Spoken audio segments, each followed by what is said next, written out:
আমার সব না আমি কি খামু রে আমি বাচ্চা কাচ্চা নিয়ে খামু কি। মানিকগঞ্জের সাটুরিয়া উপজেলার হরগজ ইউনিয়নে মেসার্স যমুনা ব্রিক্সের গরম গ্যাস ও ক্ষতিকারক কালো ধোঁয়ায় প্রায় ১০০ বিঘা জমির ধানক্ষেত নষ্ট হওয়ার অভিযোগ উঠেছে। ফলে ৭৫ জন কৃষক ক্ষতিগ্রস্ত হয়েছে বলে জানা গেছে। গ্যাসে আমার ধানের পুইরা শেষ করছে।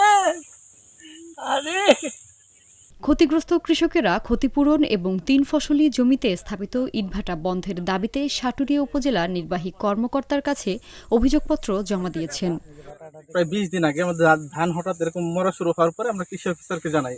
ওনারা ঊর্ধ্বতন কর্মকর্তাদের নিয়ে আমাদের এখানে আসেন। পর্যবেক্ষণ করার পরে ওনারা আমাদেরকে জানান যে আসলে এখানে ইটভাটার গ্যাসের কারণে এরকম হয়েছে।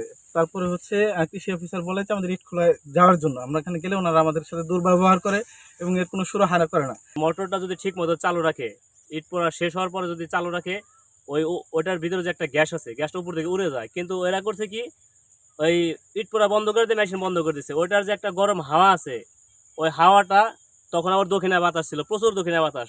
ওই হাওয়াটা দক্ষিণ দিকে চলে আসার কারণে এই যে ধানের এই অবস্থা, প্রচুর ক্ষয়ক্ষতি হয়েছে। ধানের চিটা, এই যে নিচেও দেখেন, এই যে ধান চিটা হয়ে গেছে। অভিযোগ পেয়ে ১৯ মে সোমবার দুপুরে সাটুরিয়া উপজেলার নির্বাহী কর্মকর্তা মোহাম্মদ ইকবাল হোসেন ৩ সদস্য বিশিষ্ট একটি তদন্ত কমিটি গঠন করেছেন। কমিটিকে এক কর্মদিবসের মধ্যে প্রতিবেদন জমা দেওয়ার নির্দেশনা দেওয়া হয়েছে। সাটুরিয়া উপজেলা হরগজ পূর্বনগরে আমাদের এখানে পার্শ্ববর্তী ইটভাটার গ্যাসের কারণে আমাদের বেশ কিছু কৃষকের প্রায় ৭৫ বিঘা জমিতে ক্ষতিগ্রস্ত হয়েছে।